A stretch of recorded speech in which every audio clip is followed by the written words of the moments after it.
Los romanos llamaban Astures a un pueblo celta que vivía al oeste del río Astura, hoy conocido como Esla, llegando su territorio hasta el río Duero, mientras que su frontera norte la representaba el mar Cantábrico. Fueron el último pueblo peninsular en ser sometido por los romanos, que consideraron necesario que el propio emperador Augusto viniera a tierras ibéricas para dirigir esta guerra, concluida en el año 19 a.C. Como el resto de los pueblos hispánicos, desconocían la escritura, por lo que todo lo que conocemos sobre ellos es lo que cuentan los escritores griegos y latinos, cuya prioridad era contar los éxitos conseguidos por las legiones sin aportar muchos datos sobre sus adversarios.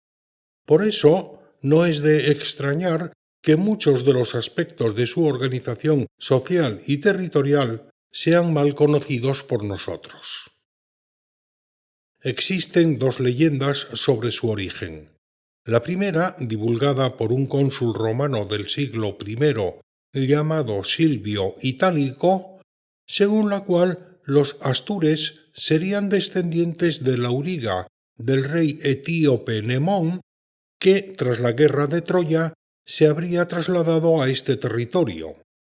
Su nombre sería Astir, y de ahí proviene el nombre de Astures. La segunda relata que Osiris recorrió el mundo, dejando a Isis en el trono de Egipto, pero posteriormente cayó en batalla en las tierras de Iberia, siendo su vengador su hijo Horus, o Hércules, que, tras la muerte de sus asesinos, repartió las tierras de Iberia entre sus parientes que le acompañaban, concediéndole a su hermano Astur o Anubis las Asturias, las tierras del Septentrión. Son historias muy bonitas, pero que no dejan de ser leyendas. Según las fuentes literarias que han llegado hasta nosotros, su territorio no coincidía con el del actual Principado de Asturias. A partir de otras noticias literarias y epigráficas, así como topónimos y formas lingüísticas ancestrales, Claudio Sánchez Albornoz estableció los límites por los que se extendería la tierra de los Astures, entre el mar Cantábrico y el río Duero, con el río Sella como límite oriental frente a cántabros, y el Astura, hoy llamado Esla, frente a Baceos hasta el Duero. Aguas abajo de este hasta la confluencia con el río Sabor, hoy en tierras de Portugal, remontándolo al oeste de Valdeorras, muy cerca del río Sil, por las sierras de Gamoneda, Caurel y Ancares, para alcanzar el río Navia, aunque algunos autores la desplazan hasta su afluente el Esba y seguir este hasta el mar. Siguiendo las fuentes literarias, el pueblo astur estaba compuesto por 20 o 22 tribus que se asentaban en castros autosuficientes, amurallados y con fosos, y tenían otras fortificaciones de mayor tamaño y población llamadas Opidum, como fueron Lancia, Virgaecium, Las Labradas o Bedunia, todas ellas situadas en la actual provincia de León. Su economía se basaba en la ganadería, siendo famosos sus caballos asturcones, y la base de su alimentación sería la carne de cabra acompañada de bellotas. La mantequilla de leche suplía las veces del aceite, y su bebida sería el agua y, en ocasiones especiales, la sidra en vez del vino. Explotaban minas de cobre en la Sierra del Aramo, en Peña Ubiña y en Onís, aunque existen dudas acerca de la época en que se agotaron. Su sistema social era de tipo matriarcal, adoraban a distintos dioses, entre los que sobresalen Lug, Taranos y Deva, y se supone que incineraban a sus muertos. Los que vivían al norte de la cordillera Cantábrica se conocían como astures transmontanos y los que vivían al sur eran los astures cismontanos, también conocidos como augustanos. Las tribus transmontanas eran las siguientes: los albiones, que eran la tribu más occidental y estaban situados en la cuenca del río Navia. Sus principales castros son el de Coaña y el de Sanchuís en Allande. Los pésicos, que habitaban la cuenca del Narcea. Los lugones, que ocupaban toda la zona central, dominando la cuenca del río Nalón. Su castro más importante es el de Noega, en la Campa Torres de Gijón. Los orgenomescos, que eran la tribu más oriental, ubicada en la zona de los picos de Europa, incluyendo la costa. No ha sido excavado ninguno de sus castros. Los penios, que ocupaban la cuenca del río Sella. Y los cismontanos eran los hamacos, que ocupaban la zona central de León, entre los ríos Tuerto y Órbigo, los bedunienses, situados cerca de la Bañeza, los brigaecinos al norte de Benavente, los cabroagénicos en el suroeste de León, en la comarca de la Cabrera, los guigurros, situados junto al Alto Sil, en la comarca de Valdeorras, los iburros, ubicados entre las provincias de Orense y Zamora, los lancienses, cuyo principal castro era Lancia, en la actual Villa Sabariego, los lougeos, en la zona de los Ancares, al oeste del río Burbia, los lugones, nuevamente, en el valle del río Duerna, en la zona de Santa Colomba de la Vega,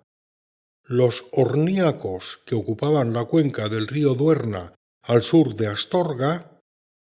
los saelinos, ubicados en la zona del puerto de Pajares, su principal castro era Nardirium, los superatios, situados en Rosino de Vidriales, al norte de la provincia de Zamora, su principal castro era Petabonium, los susarros, ubicados en Bembibre, uno de sus castros era Paemeiobrigense. Los tiburos, ubicados en la comarca de Puebla de Tribes, en Orense. Su principal castro era Nemetroviga. Y los zoelas, ubicados al norte de Portugal, frente a la provincia de Zamora. Su castro estaba en Curunda. Además, tenemos un testimonio epigráfico aparecido en la Sierra del Sueve que menciona Asturu et Lugonu y que ha sido interpretado por algunos como un mojón delimitador del territorio de ambos pueblos, lo que supondría que los astures ocuparían el centro de la región y los lugones la zona oriental hasta el río Sella.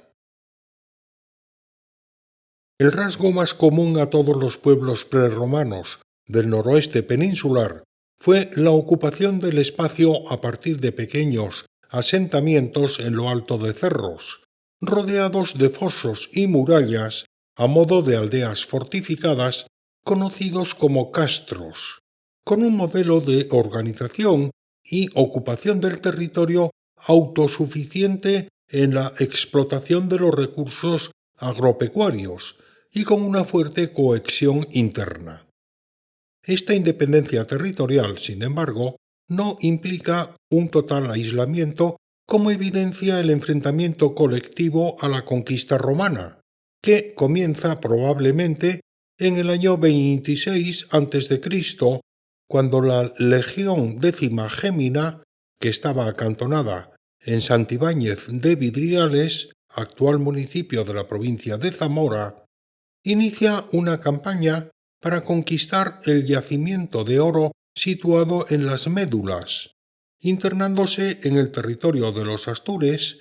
que se refugian en el castro de las Labradas, donde serán derrotados por los romanos. Como era su costumbre, los romanos habían establecido un pacto de hospitalidad con los zoelas, que era otra tribu astur situada al sur de las Labradas, y con los brigaecinos, otra tribu ubicada cerca de Benavente y fronteriza con los baceos, a fin de tener libres sus espaldas mientras combatían. Esta invasión de su territorio da lugar a un contraataque de los astures que en el año 25 a.C. descienden de las montañas situadas entre las provincias de Lugo, Asturias y León en 3 grupos destinados a atacar los 3 campamentos romanos. Pero en esta ocasión son los brigaecinos quienes avisan al general Publio Carisio de la inminencia del ataque que se planteaba,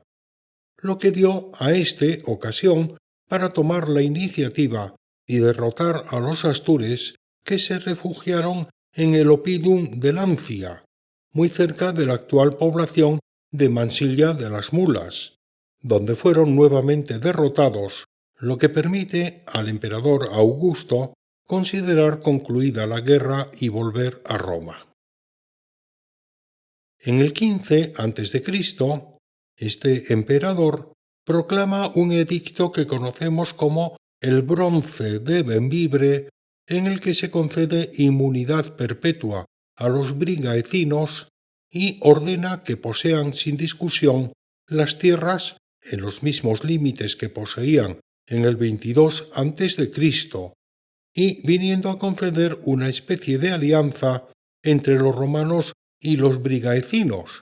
a los que considera más dignos de confianza que el resto de los astures cismontanos, a los que obliga a trabajar la tierra y las minas de oro, malaquita y minio, se supone que como esclavos en beneficio de los romanos. Augusto,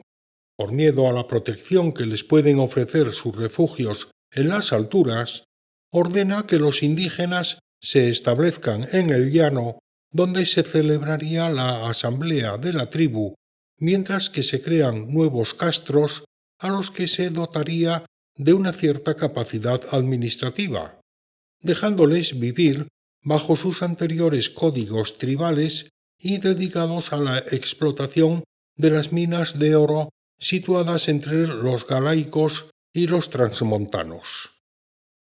El interés de los romanos se centraba en controlar y llevar a cabo el aprovechamiento de los recursos auríferos situados en la actual zona del Bierzo leonés y en el límite entre astures y galaicos, por lo que se limitaron a colocar sus campamentos militares de forma estratégica para proteger tanto las minas como las calzadas por las que circulaba el mineral. Para las minas estarían acantonados el primero en el Chao San Martín, en el concejo de Grandas de Salime, y el segundo en el castro de Sanchuís, en el concejo de Allande, para apoyar al primero y proteger el transporte. No hay evidencias de lucha al norte de la cordillera Cantábrica, lo que hace suponer que los transmontanos llegaron a un acuerdo con los romanos por el que éstos les permitían seguir viviendo bajo sus propias costumbres, mientras que los destacamentos militares se limitaban a proteger las minas de oro y sus vías de comunicación. Próximo a Gijón, en el castro de la Campa Torres, estaría estacionado un reducido destacamento militar para proteger el puerto donde recalaban los barcos de la escuadra del Cantábrico, y la calzada que unía Gijón con Lucus Asturum, que era el nudo de comunicaciones de todo el territorio transmontano, ya que desde aquí salía una vía que lo comunicaba con Lucus Augusti o Lugo de Galicia,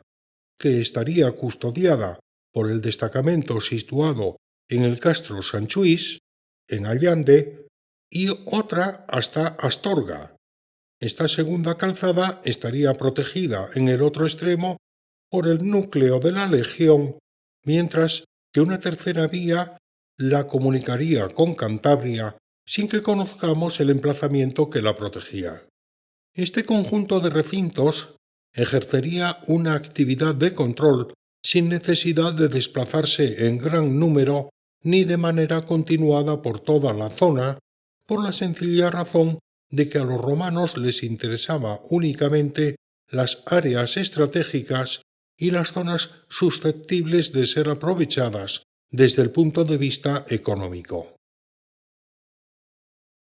Esta situación cambió en el año 68, cuando las legiones hispanas proclamaron emperador a su comandante Servio Sulpicio Galba, que gobernó durante 7 meses, declarándose una guerra civil que continuó hasta que el general Vespasiano fue proclamado emperador en el año 69.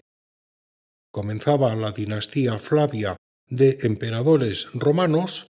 que tuvo como consecuencia la disminución de los efectivos militares, porque Vespasiano disolvió algunas de las legiones que habían actuado más desordenadamente durante la guerra civil.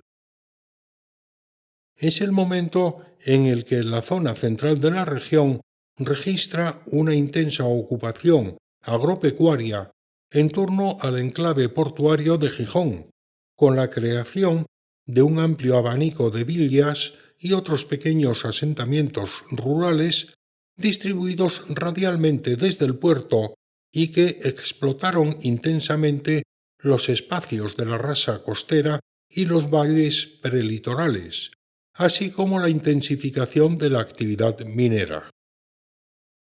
Desconocemos quiénes eran los beneficiarios de dichas explotaciones,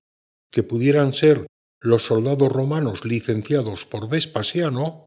los aristócratas astures que venían gobernando el territorio en nombre de Roma o directamente romanos de otras zonas que se trasladaban aquí. A partir del año 69, el emperador Vespasiano modifica la organización administrativa del imperio, concediendo el derecho latino a todos los habitantes libres, medida que se acompaña con la potenciación de la civitas como unidad básica integrada en un conventus jurídico. Sin embargo, en la Asturias transmontana, incluso los castros más importantes carecían de los recursos necesarios para llegar a constituirse en civitas, por lo que serán los antiguos jefes de las comunidades indígenas quienes controlarían directamente estos territorios mediante la transformación de sus anteriores funciones en las nuevas romanas, permitiendo al ejército abandonar este territorio, aunque seguiría ejerciendo el control sobre el mismo desde sus campamentos establecidos entre los astures cismontanos. La romanización, por tanto, supuso una transformación gradual de las estructuras indígenas, que se vería aumentada a medida que transcurrían los años y la presencia y contacto con el Estado y administración romanos se iban haciendo cada vez más intensos, pero sin suponer nunca una ruptura total de las antiguas tradiciones. A finales del siglo II y principios del III, las reservas de oro se fueron agotando y sus condiciones de extracción dejaban de ser rentables, por lo que se produce un abandono paulatino del hábitat castreño y un asentamiento de la población en zonas llanas, lo que conllevaría la aparición de las villas como nuevos centros de aprovechamiento de los recursos económicos y nuevas formas de poblamiento. La explotación agrícola de las villas, ubicadas en el triángulo comprendido entre San Esteban de Pravia, Gijón y Lugo de Llanera, aunque existían otras como las de Valdedios y las Regueras, se supone que comenzó a mediados del siglo I para alcanzar su máximo en el momento en el que desaparece la actividad minera por el agotamiento de las minas.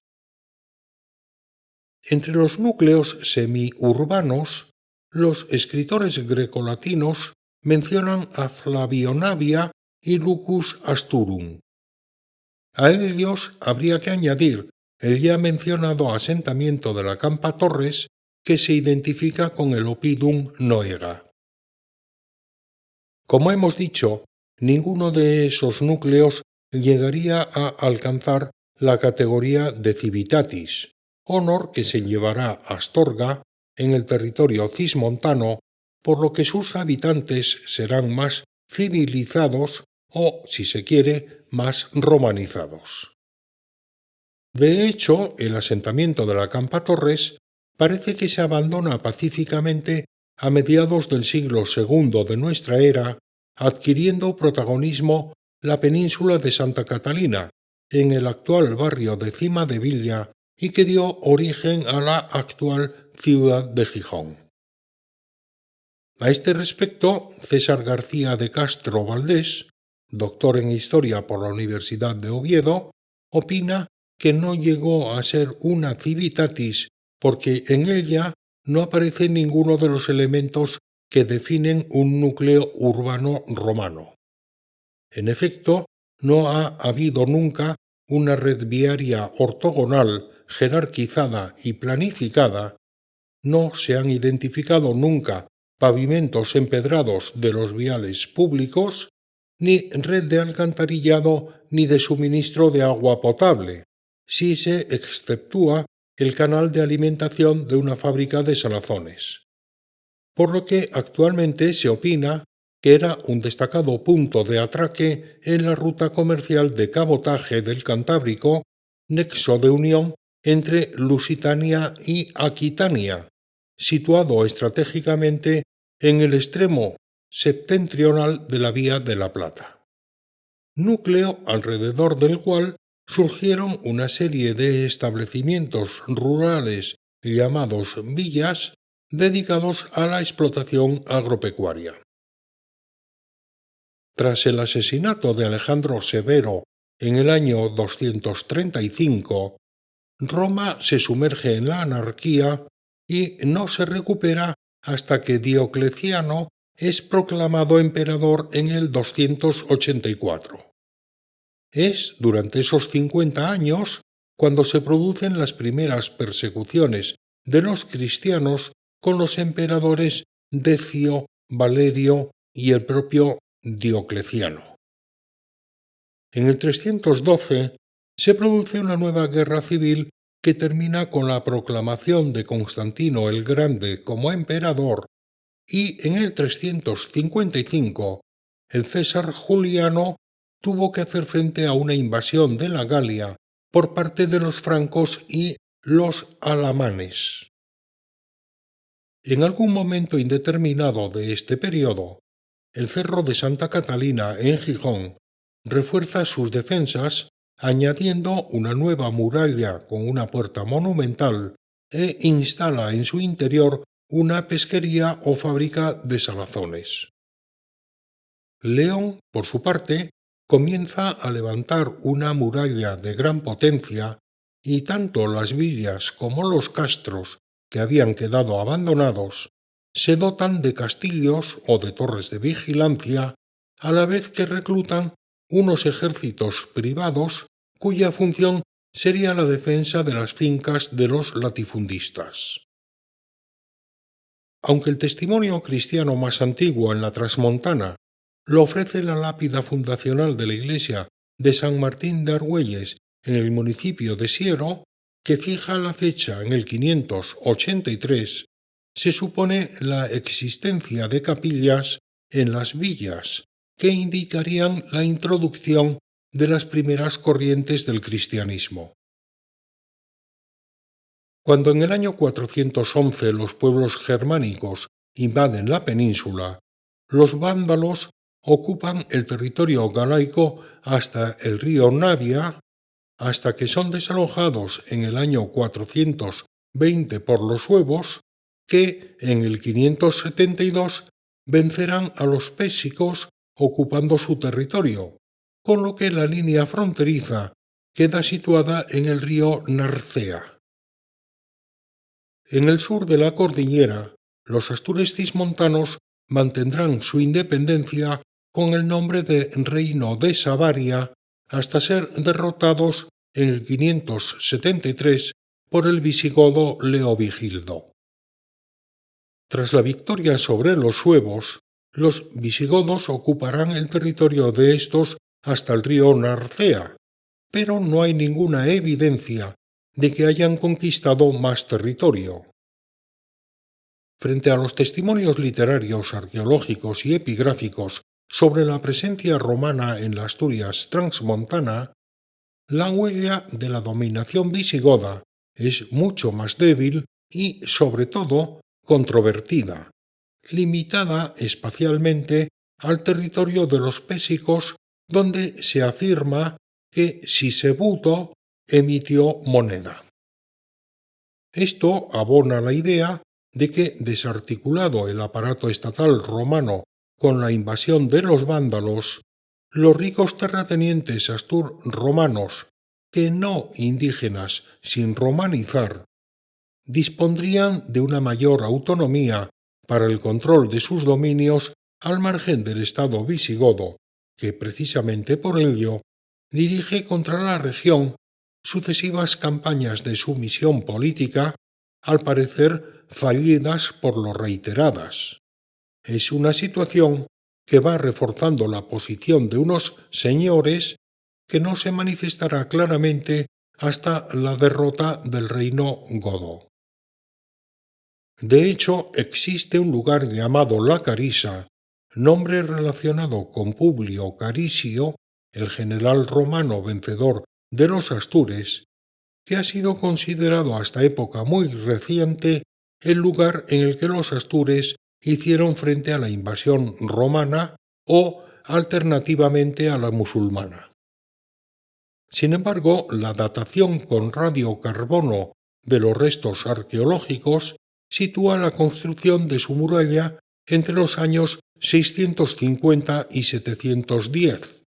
y la única mención a una batalla en ese periodo nos la ofrece la crónica de Alfonso III, al decir que Bamba, que fue elegido rey en el 672, a los astures y vascones que de continuo se rebelaban, les dominó y subyugó a su imperio. Tras la invasión de los bárbaros, las villas habían dejado de funcionar como explotaciones señoriales, transformadas en iglesias o abandonadas. Los nuevos centros de poder serán los castillos, las iglesias y los monasterios fundados por los señores en sus dominios, mientras que la población astur dispondría de libertad para establecer su residencia en aldeas y otras formas de asentamiento, tanto en los valles como en las montañas. De esta forma, una gran parte de la población quedó al margen de los dominios señoriales, siendo clasificada como salvaje y montaraz por los cronistas de la época. Con razón, Alfonso II dice en su testamento: «En los términos de España, como entre los reinos de diversas gentes, resplandeció muy clara la victoria de los godos. Mas, como te ofendió la jactanciosa arrogancia de los mismos, en la era 749 perdieron con el rey Rodrigo la gloria del reino. Con justicia, pues, tuvieron que soportar el cuchillo de los árabes. De la cual peste salvó tu diestra, oh Cristo, a tu siervo Pelayo, el cual, sublimado al rango de príncipe, en lucha victoriosa, abatió a los enemigos y vencedor defendió a cristianos y asturianos exaltándolos».